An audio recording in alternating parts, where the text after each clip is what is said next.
This is 2 Minutes Together, a ministry of Central Lutheran Church, Eugene, Oregon.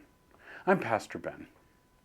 This week, in our gospel lesson, we have the beginning of Mark chapter 13, where this is the famous chapter where Jesus talks about his return at the end of days.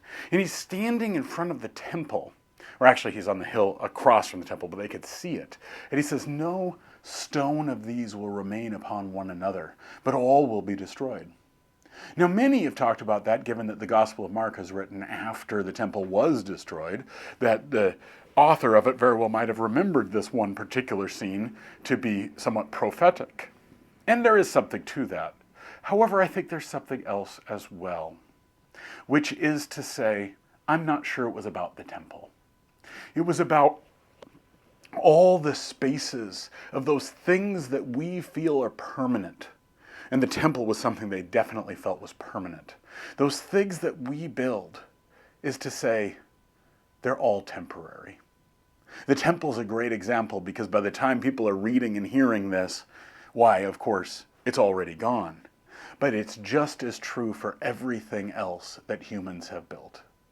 That is, the world we live in is broken, and when God makes it right, the brokenness of it will be made right. The temporary things we create, let us understand how valuable they are.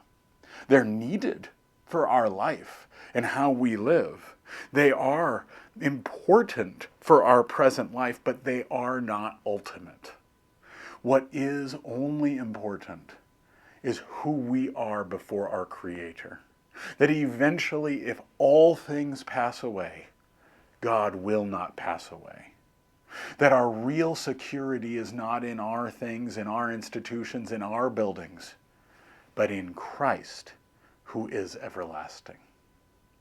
This has been 2 Minutes Together. I'm Pastor Ben.